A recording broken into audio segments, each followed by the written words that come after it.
أعوذ بالله من الشيطان الرجيم بسم الله الرحمن الرحيم السلام عليكم ورحمة الله وبركاته الحمد لله الذي أحيانا بعدما أماتنا وإليه النشور الحمد لله رب العالمين والصلاة والسلام على أشرف الأنبياء والمرسلين وعلى آله وصحبه أجمعين Allahumma salli ala Muhammad wa ala ali Muhammad. Kaum muslimin jamaah subuh yang dimuliakan oleh Allah Subhanahu wa taala. Subuh ini waktu yang sangat berat untuk dilakukan semua manusia. Terkhusus kepada orang-orang yang beriman yang akan memulai kehidupannya untuk bertemu dengan Allah Subhanahu wa taala. Banyak orang hari ini di antara manusia yang mengikuti yang melaksanakan kehidupan di dunia itu tidak mendahulukan kepentingan agama daripada kepentingan dunia. Allah sampaikan fa idza qudiyatis shalah fantashiru fil ardh. Kalau engkau telah melakukan solat, melaksanakan solat, fantashiru fil ardh, maka barulah engkau bertebaran di bumi. Hari ini banyak orang tidak, terbalik Pak. Kerja dulu baru solat nantilah. Kalau terlambat buka kodai, takut hilang soki. Ini memang perjuangan yang luar biasa yang akan didapatkan oleh para pejuang subuh. Dan ini alhamdulillah para pengurus pemuda Muhammadiyah Kabupaten Kampar telah melaksanakan ini di setiap subuh Ahad. Alhamdulillah. Wala yang nak hadir sodo nak indak yang penting datang, yang penting diadakan. Termasuk Ambo dek jauh dari hati kan. Kalau subuh ko dek diberi kewajiban maka terpaksa datang. Kalau tidak mengurus anaklah di pesantren Bapak Ibu yang dimuliakan Allah.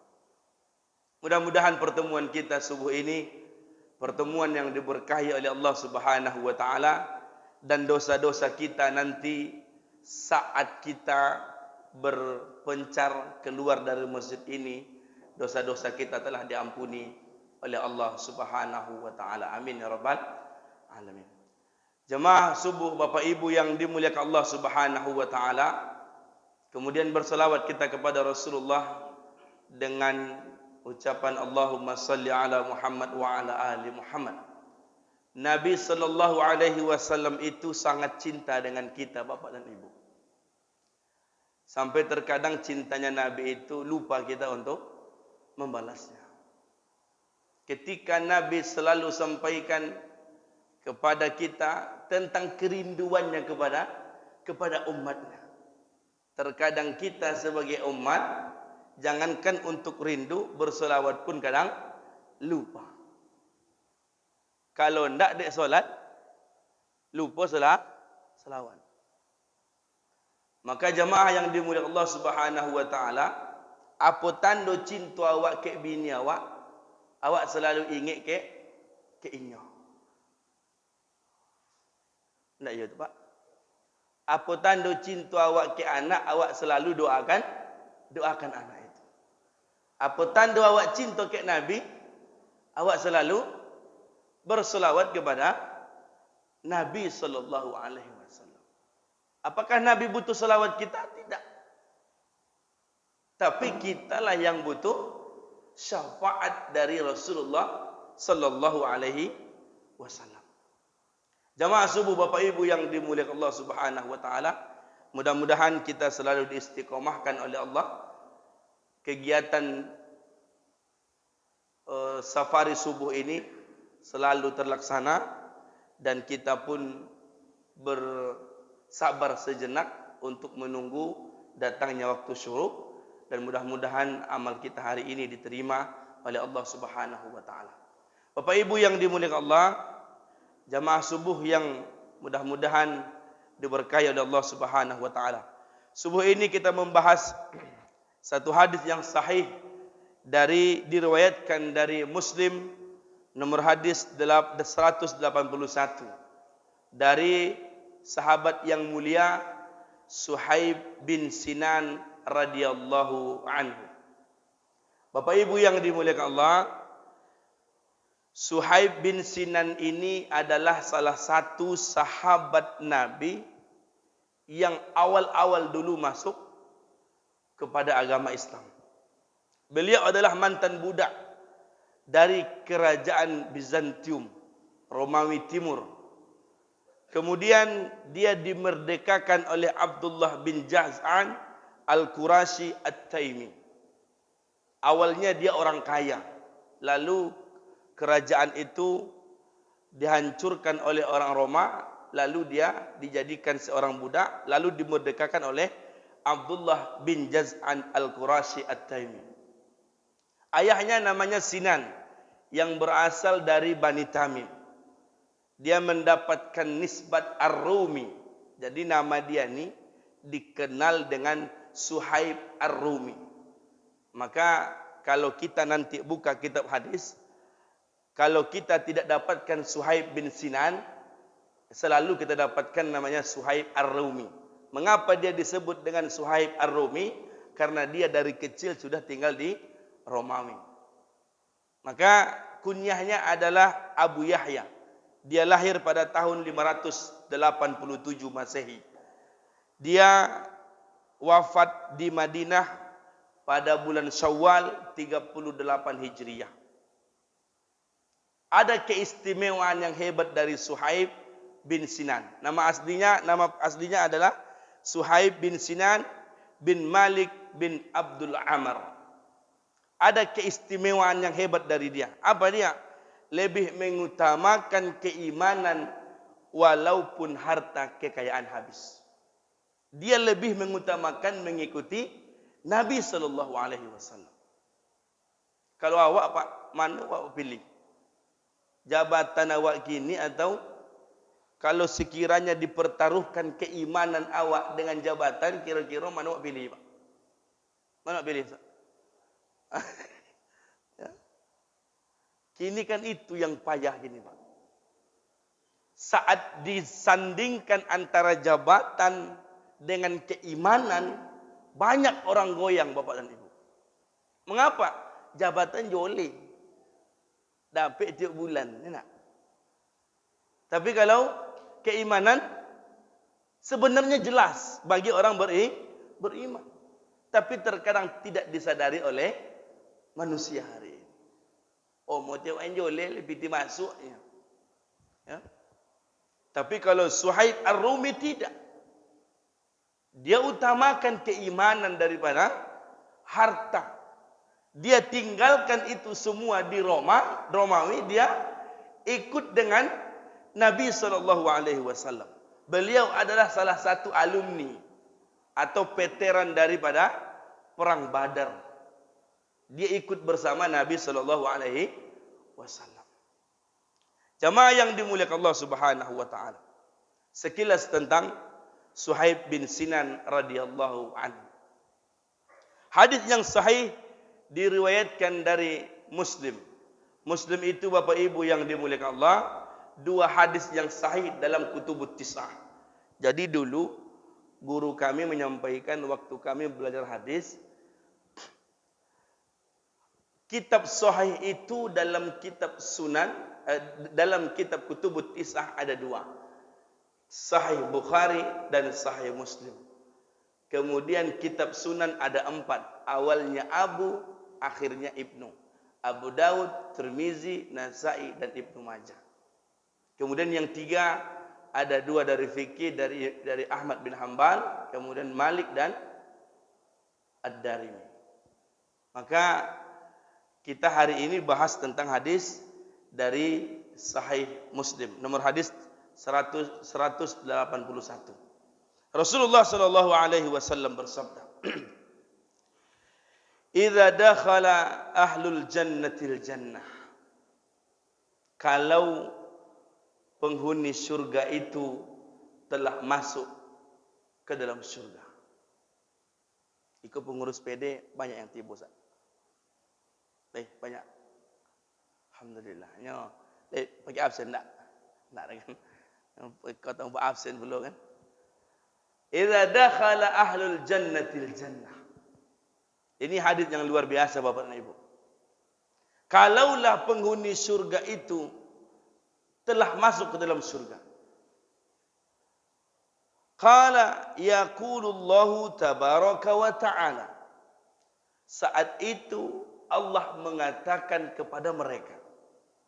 Jadi di sini saatnya manusia penghuni surga akan berbicara langsung dengan Allah Subhanahu wa taala. Ada masanya. Turiduna syai'an azidukum. Maukah kalian aku tambah lagi kebahagiaannya? Kira-kira kebahagiaan itu masuk surga itu bahagia atau enggak? Bahagia atau enggak? Bahagia atau enggak? Bahagia. Apakah kita ingin masuk surga? Masuk surga enggak? Masuk surga. Surga yang keberapa? Surga yang keberapa, Ustaz? Hah? Surga keberapa, Pak, kalau nak masuk surga? Paling atas ya? Kalau ambo, yang mana aja lah, Pak. Yang penting dia masukkan ke dalam surga. Kalau dapat yang paling atas, alhamdulillah. Tapi kebahagiaan kita adalah saat kita dimasukkan ke dalam surga. Tapi ternyata Allah sampaikan, turiduna syai'an azidukum. Maukah kalian aku tambah lagi kebahagiaan itu? Ternyata ada kebahagiaan yang lebih daripada masuk surga. Apa kebahagiaan itu? Fayakuluna. Maka saat itu orang yang dalam surga, fayakulun, mereka berkata, mereka menjawab, apa kata mereka? Alam tubayyid wujuhana. Ya Allah, bukankah engkau telah putihkan wajah kami? Jadi ini kebahagiaan, kabar baik bagi awak nah hitam yang kini di dunia ko, Pak. Jadi kalau hitam awak kena ambo gini ko, kalau hitam awak di dunia gini ko, insyaallah nanti di akhirat akan diputihkan oleh Allah Subhanahu wa taala. Jadi tidak ada orang hitam situ no. Sebagai pengobat bagi orang yang hitam. Alam tubayyid wujuhana. Bukankah engkau telah putihkan wajah kami? Artinya orang yang dalam surga itu nanti memang dalam keadaan bersih dan suci. Kemudian alam tudkhilnal jannata. Bukankah engkau ya Allah telah masukkan kami ke dalam surga? Nanti juga kita akan ngomong seperti itu.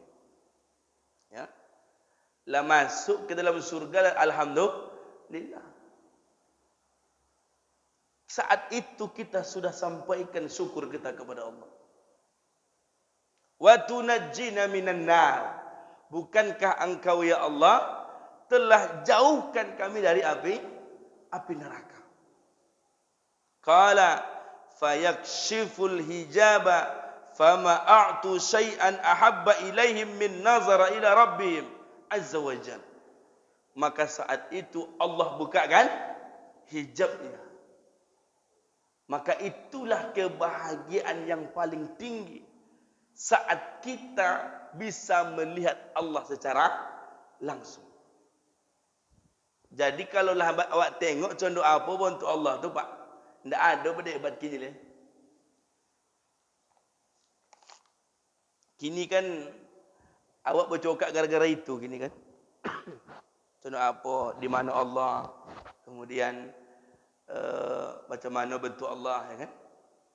Maka hari ini kita memohon kepada Allah beribadah sebanyak-banyaknya supaya kita bisa mendapatkan ridha Allah, lalu kita dimasukkan ke dalam surga, lalu saat di dalam surga nanti kita akan bertemu dengan Allah Subhanahu wa taala. Macam mana sebenarnya bentuk Allah Subhanahu wa taala? Bagaimana sebenarnya yang menciptakan manusia? Dan itulah puncak kebahagiaan. Dan itu dirasakan oleh orang yang masuk dalam surga. Bapak Ibu yang dimuliakan Allah Subhanahu wa taala, maka saat kebahagiaan itu telah Allah ceritakan dalam sebuah hadis qudsi, kemudian Nabi juga sudah sampaikan dalam hadisnya, begitulah kebahagiaan yang didapatkan oleh penghuni surga. Maka di hadis yang lain, sebuah hadis yang sahih dari Ibnu Abbas, diriwayatkan dari Abu Daud dan At-Tirmizi, bahwasanya kita kenal Ibnu Abbas adalah Abdullah bin Abbas, sahabat sekaligus sepupu Nabi sallallahu alaihi wasallam. Ayahnya adalah Abbas bin Abdul Muttalib bin Hashim bin Abdul Manaf bin Qusay bin Kilab. Apa doa Nabi terhadap Ibnu Abbas? Ya Allah, berikan maksudnya kepada Ibnu Abbas. Berikan dia keahlian dalam agamamu dan ajari dia tafsir kitab. Maka Bapak Ibu yang dimuliakan Allah, inilah yang kita kenal dengan Ibnu Abbas. Seorang yang alim dengan tafsirnya, seorang alim dengan ilmunya, daripada doa Nabi sallallahu alaihi wasallam. Hadis yang sahih dari beliau diriwayatkan dari Abu Daud dan Tirmizi. Al-jannatu mustaqatu ila arba'ati nafar. Surga itu rindu terhadap 4 orang, terhadap 4 golongan. Al-jannatu mustaqatu ila arba'ati nafar. Surga itu rindu kepada 4 golongan, supaya kita dimasukkan oleh Allah ke dalam surganya. Maka ada 4 ini mesti dalam diri kita. Apa dia? Yang pertama adalah talil Quran, orang yang selalu membaca Al-Quran. Jadi tidak bulan Ramadan aja baca Quran doh, Pak. Bulan Ramadan khatam dia 2-3 kali. Di luar Ramadan apa yang khatam dia leh? Quran atau yang lain?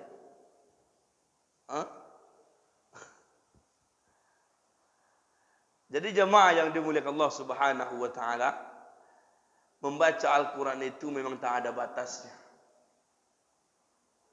Dimanapun kita berada, bagaimanapun keadaan kita, memang Al-Quran itu adalah sebagai pembeda kita. Dari Anas bin Malik radhiyallahu anhu, qala Nabi sallallahu alaihi wasallam, inna lillahi ahlina minan nas. Sesungguhnya Allah punya keluarga di antara manusia. Kira-kira kalau dianggap keluarga di Allah senang atau enggak, Pak? Senang atau enggak? Allah langsung yang menganggap kita sebagai keluarga. Inna lillahi ahlina minan nas. Allah tu punya keluarga di antara manusia. Qalu ya Rasulullah manhum.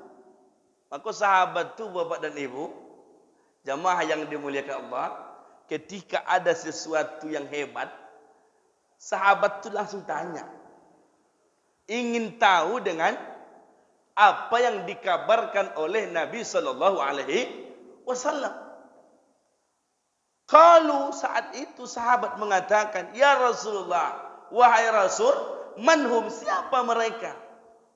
Saking inginnya sahabat itu dianggap oleh Allah sebagai keluarga.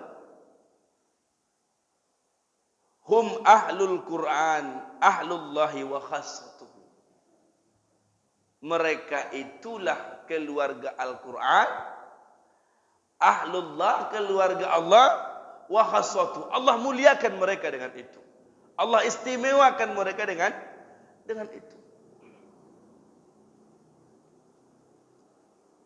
Maka jemaah yang dimuliakan Allah Subhanahu wa taala, orang yang selalu membaca Al-Quran itu sebenarnya adalah orang yang mensyukuri nikmat tentang bagaimana Allah memberikan kemuliaan terhadapnya.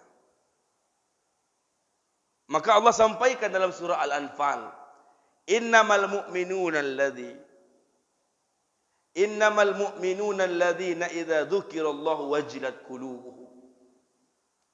Sesungguhnya orang yang beriman itu, idza dzukirallah, jika disebutkan, idza dzukirallah, jika disebutkan nama Allah, wajilat qulubuhum, bergetar hatinya. Wa idza tuliyat ayatuhu, kalau dibacakan ayat Al-Quran, zadathum imanan, maka bertambah iman mereka. Awak gini kalau mendengar ayat Al-Quran lagi bergetar rasa hatinya, Pak. Hah? Bergetar tu enggak? Enggak ada beda, Ustaz biasa ya. Karena keimanan itu di sini, Bapak tadi. Bagaimana ketika disebutkan nama Allah dan ketika kita mendengarkan kalimat-kalimat ayat Allah, saat itu terasa girah kita, semangat kita untuk selalu mendekatkan diri kepada Allah Subhanahu wa taala. Maka disebutkan dalam hadis yang lain, khairukum man ta'allama al-Qur'ana wa 'allamahu. Sebaik-baik kalian adalah man ta'allama al-Qur'an. Siapa yang belajar Al-Qur'an. Wa 'allamahu, dan yang mengajarkannya. Maka jemaah yang dimuliakan Allah Subhanahu wa taala, hari ini di Kabupaten Kampar berserak pondok-pondok tahfiz, Pak. Ya, lah berserak banyak. Ini artinya Kabupaten Kampar atau Kota Bangkinang khususnya sedang dikerumuni pondok-pondok tahfiz. Ini sebenarnya yang terbaik. Akan melahirkan bagaimana nanti di Kabupaten Kampar ini melahirkan para hufaz yang akan membawa, yang akan melantunkan ayat-ayat Allah. Jadi imam di masjid itulah anak-anak muda. Supaya ada regenerasi. Ikut enggak di masjid Bapak dan Ibu, masih yang tua-tua je yang maju ke depan. Banyak lo batuk pada baca ayat ni, Pak. Banyak lo batuk pada baca ayat. Tapi bagaimana anak yang muda hari ini, dia hafal Al-Quran, lalu dia maju. Dia menjadi imam dalam solat kita. Tadi kan lomak tu, Ustaz Taufik, masih muda. Imam Masjid Raya pun kan Masya Allah, Ustaz Suhardin. Yang muda-muda. Kadang Bapak dan Ibu, jamaah yang dimuliakan Allah, di tompek lain. Ya. Banyak lo yang tua yang ke depan daripada yang muda. Dia apa? Yang muda tak ada dah. Ke masjid itu yang tua dan banyak. Yang muda ke mana? Entah ke mana pergi. Maka ini adalah menjadi prioritas kita. Maka anak tu jamaah yang dimuliakan Allah, dipastikan dia pandai baca Al-Quran.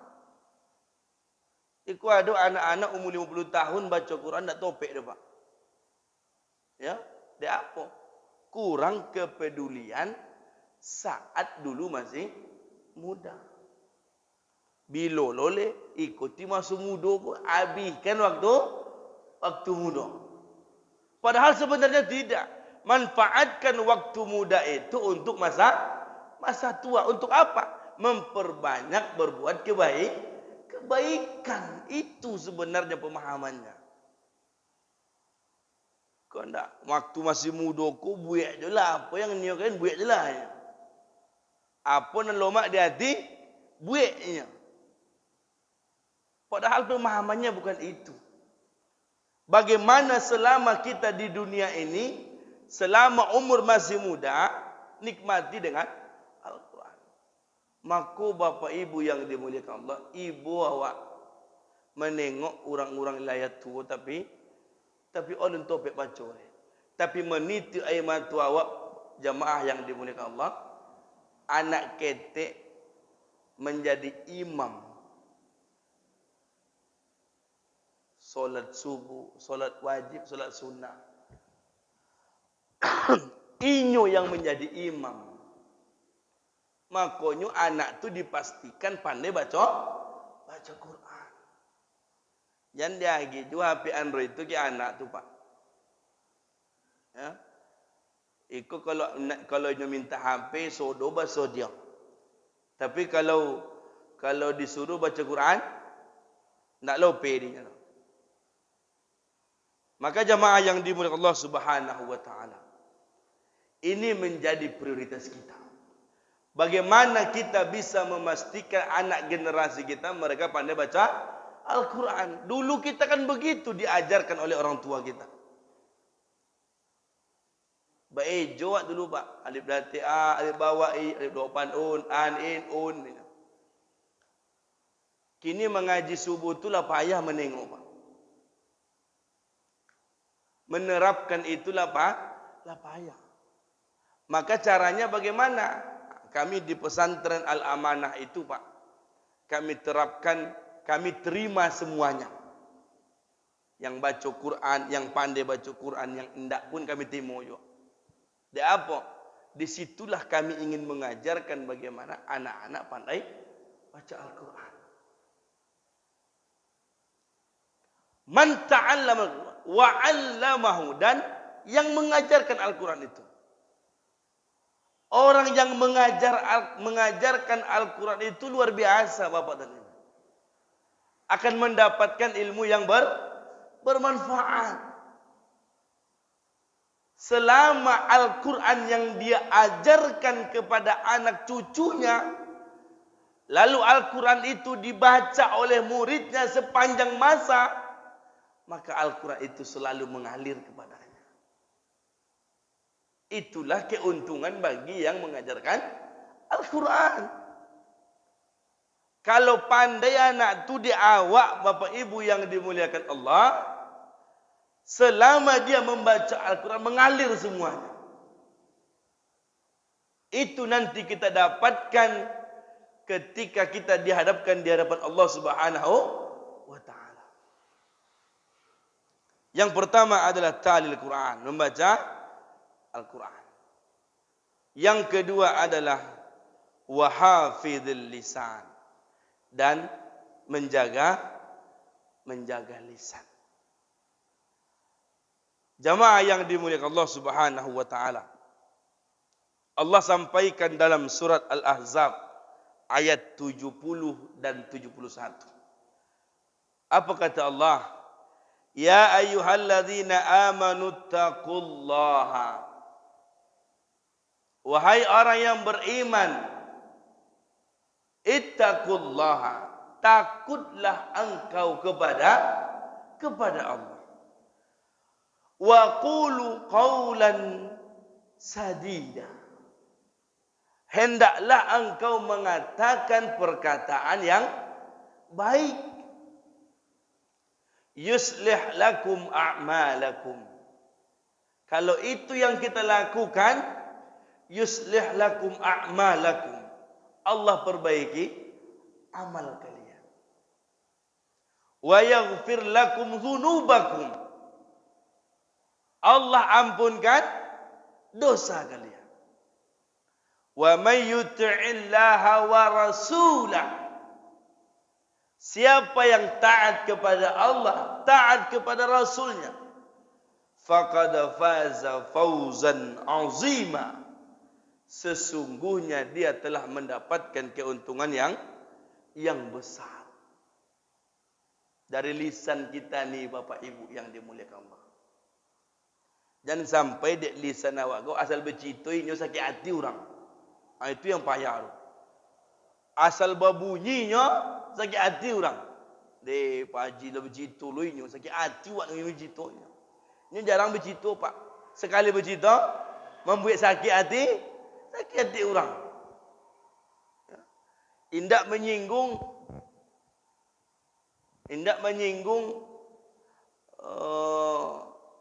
mencitukan orang. Indak mencitukan orang macam-macam. Ya, ndak menyinggung mencitukan orang, kalau ndak mengejek orang, macam-macam. Asallah bercitanya sakit hati orang. Itu yang payah tu. Ya. Maka lisan kita ini mesti dijaga. Rasul sampaikan dalam hadis yang sahih diriwayatkan oleh Imam Bukhari. Salamatul insan fi hifzil lisan. Keselamatan manusia itu bagaimana dia bisa menjaga lisannya. Banyak orang bercerai gara-gara lisan tu Pak. Dia adu domba, ya. Kalau dulu domba dia adu, kinilah manusia dia adu. Banyak orang bercokak gara-gara mulut tu Pak. Maka hati. Jangan sampai nanti saat ibadah kita sudah banyak, sedekah kita sudah banyak, berbuat baik sudah banyak, puasa sudah banyak. Saat kita ingin dimasukkan ke dalam surga, ada yang mengimbau di belakang Pak. Apa nyanyi? Ya Allah, saya tidak ridho dia masuk surga. Karena dulu selama di dunia, dia selalu menyakiti hati saya. Coba tengok tu. Jangan sampai karena perbuatan lisan yang kita lakukan ni, yang kita punya ni, selalu menyakiti hati orang lain, mengejek orang lain, menunda kita untuk masuk ke dalam syurga. Coba tengok Pak, di hadis yang sahih, di hadis yang lain. Bagaimana Rasul sampaikan, ataduruna mal ghibah. Tahukah engkau tentang ghibah? Atau di hadis yang lain, ataduruna mal muflis. Tahukah engkau siapa nanti orang yang rugi itu? Siapa yang rugi itu nanti, kata Rasul sallallahu alaihi wasallam. Waktu itu sahabat menjawab, man la dirhamala wala mata'an. Orang yang bangkrut itu nanti ya Rasul, mereka yang tak punya harta, tak punya uang. Kata Nabi, tidak. Ya'ti yaumal qiyamah. Dia datang di hari kiamat nanti. Bisolatin, dengan membawa solatnya. Wasiyamin, membawa pahala puasanya. Wa zakatin, datang dengan membawa pahala zakatnya. Dia bawa semuanya. Walakin qad syatama hadza. Tapi dia pernah mengejek orang lain. Wa qadzafa dama hadza. Dulu dia pernah jatuhkan darah orang lain. Jangan macam-macam Pak. Ini luar biasa nih. Ya. Awaklah solat 5 waktu di masjid, lah khusyuk minta ampun. Tapi lah pulang awak dari masjid, etong bercokak dengan tetangga. Etong bercokak dengan kawan ajok di kebun. Bercokak aja Pak gara-gara ajok. sehingga kita melukai hati orang lain. Jangan sampai kita tertunda masuk ke dalam surga ketika ada orang lain di belakang kita menghimbau awak, Pak. Saya tak ridho, saya tak ikhlas dia masuk surga ya Allah, karena dulu dia pernah mencaci kami, dulu dia pernah menghina kami. Hati-hati Bapak dan Ibu. Dek ndak sama awak, sobui inyo ndak pandai. Maka kalau orang yang sombong tu Pak memang luar biasa. Ya. Kejahatan lidah tu luar biasa. Merendahkan orang tu kan ulah lidah, Pak. Epo kau ni. Wang kinang macam tu Pak ya. Epo kau ni.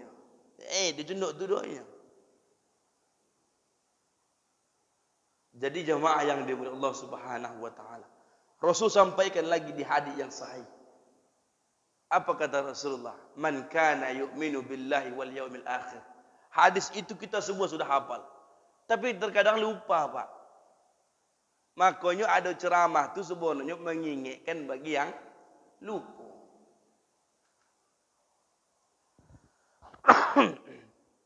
Man kana yu'minu billahi wal yaumil akhir. Siapa yang beriman kepada Allah, beriman kepada hari akhir, falyakul khairan aw liyasmut. Maka hendaklah berkata baik, kalau tidak diam. Kalau sekiranya kita tidak bisa membuat kalimat bermanfaat ke orang, Pak, setidaknya awak tidak membuat sakit hati orang. Boleh jadi di mulut Pak lisan akini lah berpindah ke tangan ko lisan lah. Main niku awak. Ya. Main HP Android ku saya. Bagaimana cara menyakiti hati orang dengan ini? Kalau awak kirim kalimat-kalimat yang membuat hati orang sakit. Kirim video-video yang membuat orang sakit, itu termasuk. Bagaimana lisan, kalau dulu lisan di siku je baru Pak. Dia dulu HP ndak ada donok godong. Kini lah lisan lah dari mulut ada, di tangan pun ada. Maka menyebar berita-berita hoak pun termasuk pekerjaan lisan. Maka hati. Jamaah yang dimuliakan Allah Subhanahu wa taala. Yang kedua adalah bagaimana kita bisa menjaga lisan kita. Yang pertama tadi apa? Itu konang Ulun dan musojik ko Pak. Pertama apa? Talil Quran. Ulun dan musojik Lato bang kaji tu. Apalagi sampai di rumah. Ditanya dek bini beku apa kaji tadi bang? Entah apa tinggi musojik. Ya. Perindu surga. Ya. Bagaimana kita itu dirindukan surga? Yang pertama adalah kita banyak baca Al-Quran. Kebiasaan bulan Ramadan tu Pak, awak buat di luar Ramadan. Di siku ada maghrib mengaji kan? Bang, ada? Ada enggak? Ada juga Pak.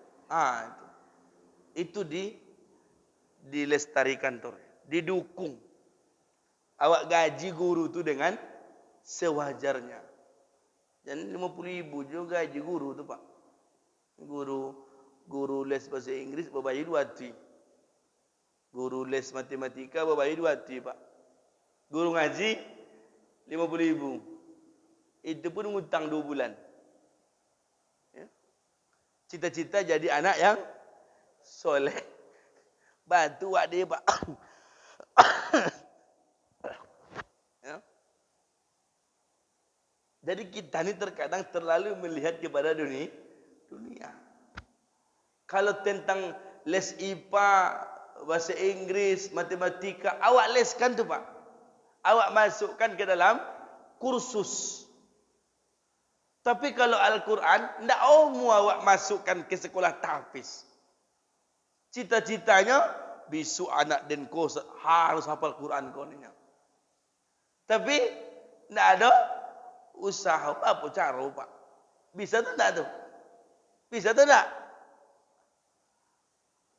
Jadi jamaah yang dimuliakan Allah Subhanahu wa taala, itu yang pertama. Yang kedua adalah menjaga lisan.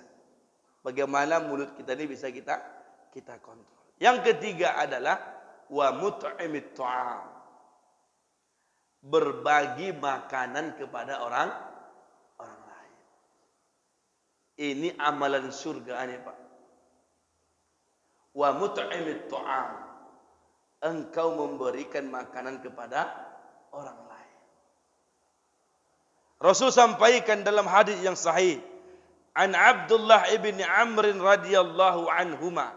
Semoga Allah meridai mereka berdua, Abdullah dan Umar. Anna rajulan sa'ala Nabi sallallahu alaihi wasallam. Bahwasanya seorang laki-laki datang bertanya, sa'ala Nabi sallallahu alaihi wasallam. Bertanya kepada Nabi sallallahu alaihi wasallam. Ayul islami khair. Apakah ajaran yang paling baik dalam Islam itu? Qala, saat itu Nabi menjawab, tut'imut ta'am. Engkau memberikan makan kepada orang lain. Wa taqra'us salam ala man arafta wa man lam ta'rif. Dan engkau ucapkan salam kepada orang yang engkau kenal dengan yang tidak engkau kenal.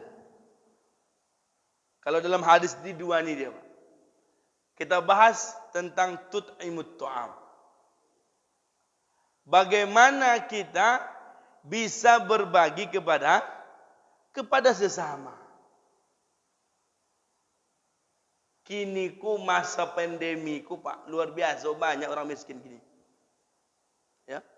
Banyak orang miskin meningkat Pak.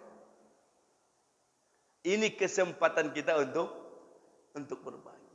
Berbagi itu perlu kaya enggak? Perlu kaya enggak Pak? Tidak. Tidak perlu kaya. Memberi itu tidak perlu banyak. Kami ada namanya komunitas cinta sedekah Pak. Mungkin bapak-bapak, ibu-ibu ada yang tahu tentang itu. Komunitas cinta sedekah. Khusus berbagi beras. Komunitas KCS itu khusus berbagi beras. Tapi selama 2 bulan ku agak vakum. Pimpinannya pulang kampung. Ya. Itu apa yang kami berikan. Ini tidak lo kami yang membayar itu Pak. Yang membayar itu uang kaya di Bangkinang ko kami telpon, kami minta pitinya Pak. Kami boleh kan? Boleh.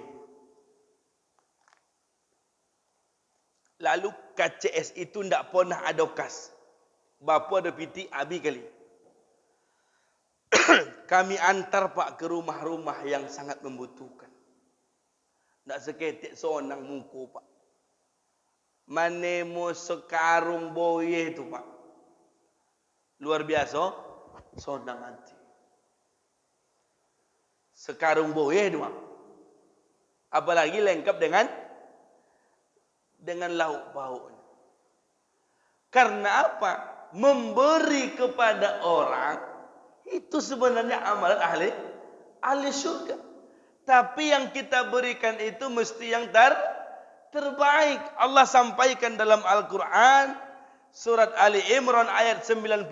Apa kata Allah? Lan tanalul birra hatta tunfiqu. Lan tanalul birra. Engkau tak dapat kebaikan hatta tunfiqu mimma tuhibbun. Sampai engkau memberikan, menyedekahkan mimma tuhibbun. Apa yang engkau cintai, apa yang engkau sukai. Tolong awak kau tahu tak? Tolong tahu tak? Membaik apa yang awak suka. Mana baju yang paling ngancak, tolong Pak menyedekahkan itu. Tolong tahu tak Pak? Maka ini perbedaan kita dengan sahabat Nabi dulu, Pak. Ketika kaum muhajirin datang, ketika muhajirin datang kepada Ansar dari kota Mekah ke Madinah, itu sahabat Ansar tu bertanya, Pak. Saking luar biasanya mereka. Disambut dengan kebaikan, lalu ditawarkan, ini ada kebun kurma kami. Kalau nio kalian ambillah. Kalau awak lah itu, kalau awak macam tu Pak. Datang keluarga awak dari mana gitu, saudara awak, saudara muslim. Ini ruko saya. Kalau mau, ambillah. Tolok tak nak, Pak? Itu nak terjawab tu Ustaz. Allahu a'lam. Allahu a'lam je lah. Artinya apa? Yang kita berikan itu adalah sesuatu yang paling kita cintai, yang kita sukai. Jangan nak bersedekah daripada busuk. Sedekah aja lah. Daripada kopak. Ya. Jangan sampai daripada nak terpakai baju ku ancak sedekahkan. Daripada basi gulai ku ancak sedekahkan. Jangan, Pak. Nah, pisang lah berhari-hari di rumah doang. Lah agak hitam di bawahnya, baru nak disedekahkan. Tak termakan pisang kudu kau ni. Sedekahkanlah ni. Jadi jemaah yang dimuliakan Allah Subhanahu wa taala, lan tanalul birra, engkau tidak dapatkan kebaikan hatta tunfiqu mimma tuhibbun, sampai engkau memberikan sesuatu yang engkau rasa itu baik. Artinya apa? Yang kita berikan itu jadi siso, Pak. Memang kita niatkan untuk memberi. Kata Rasulullah dalam hadis yang sahih, "Ma naqasat sadaqatu minal mal." Harta yang kita sedekahkan itu tidak berkurang. Awak kan itu gini, Pak, awak tengok kan, asal bersedekah memasukkan piti ke kota impak dua, panjang fikir tu. Memasukkan 50.000 beko, tidak banyak bon 50.000 kan. Ya. Nak membayar 50.000 tuan, nak sikit tak payah tu, Pak. Tapi kalau nak membawa ke mall beko belanja awak 50.000, tidak cukup ko dah ni. Apa dapat 50.000 ni? Tapi kalau untuk urusan sedekah, itulah pasukan Patimura yang banyak situ. Ya saya, asal kota impak pasukan Patimura. Kalau nak Patimura, siapa nama Ustaz yang bersorban tu? Imam Bonjol. Berapa piti tu? 5.000. Ya, itulah isi bapak dan ibu. Cita-cita untuk masuk surga. Mana dapat 5.000 surga, Pak? Masukkan Soekarno-Hatta situ. Itu yang boyek tu, Pak. Itu jadi 50.000. 1.000 lebih, Pak. Tak banyak golnya. Akhirnya kita merasa itu. Kenapa? Hari ini kita masih merasa bahwa yang kita berikan itu berkurang. Padahal Rasul sampaikan, "Man naqasat sadaqatu min mal." Tidak akan berkurang harta yang kita sedekahkan. Pasti Allah balas. Tapi jangan pula minta balik langsung, Pak. Kau sedekah gini, tahap 50.000. Besok ditanya, tak ada balasan kau kan ya. Kata Allah dibalas dari Allah Ta'ala. Tapi tak ada balasan. Jangan. Saat kita memberi itu dilupakan. Dan dikonang-konang je lupa. Ikut berimpak, bulan lalu berimpak 1.000. Sampai bulan depan terkonangnya doa. Bulan lalu lah berimpak ni 1.000 sekolah ni. Tapi ulun dibalai dari Allah Ta'ala. Jangan minta balasan, Pak. Yang itu pasti Allah balas. Pasti Allah balas. Perkara waktunya Allah yang maha tahu. Mungkin kita lagi terdesak, ada aja orang yang menolong, Pak. Ini dia. Sebenarnya itu tolongan Allah Subhanahu wa taala. Maka itu yang mesti kita yakini. Bahwa apa yang kita berikan hari ini, semuanya itu pasti Allah balas, tidak akan sia-sia. Kalau ada yang di bank ini tu, yang sobono punya awak, Pak, itu yang awak sedekahkan. Itulah yang sobono punya awak. Adapun ruko yang 5 pintu kini, tanah yang berhektar-hektar kini, kebun sawit, itu ulun tuan tu punya awak le, Pak. Mati awak besok tinggi sodo tu nya. Ndak ada yang dibawa pulang. Tapi apa yang awak sedekahkan itu, itulah yang akan kita bawa. Ya. Jadi Bapak Ibu yang diberkahi Allah, jamaah yang diberkahi Allah Subhanahu wa taala, untuk penutup yang terakhir adalah Syahrul Ramadan. Berpuasa di bulan Ramadan. 4 amal itu mudah-mudahan bisa awak bawa pulang. Kalau ada waktu besok, awak bahas pula tentang yang diharamkan masuk ke dalam surga, supaya kita bisa mengimbanginya, Pak. Apa yang mesti kita lakukan dan apa yang mesti kita hindari. Lah itu kau nak ompek ni, Pak. Sebelum tutup kau, lah itu kau nak ompek tu nya. Tekonang. Tekonang tak? Yang pertama apa tadi? Tilawah Quran, membaca Al-Quran. Yang kedua, hifzul lisan, menjaga lisan. Yang ketiga, memberi kepada orang lain. Wa mut'imit ta'am, memberi makan orang lain. Yang terakhir adalah Syahrul Ramadan, berpuasa di bulan Ramadan. Itu sudah kita lalui. Mudah-mudahan yang ompek ku, Pak, bisa awak bawa pulang. Jangan tinggal di masjid sodo, Pak. Jangan tinggalkan di masjid, bawa pulang. Mudah-mudahan ini menjadi ajaran kepada kita. Baiknya datangnya dari Allah Subhanahu wa taala, kesalahannya itu kebodohan kami sendiri. Nastaghfirullahal azim wa natubu ilaih. Akhirul kalam, assalamualaikum warahmatullahi wabarakatuh.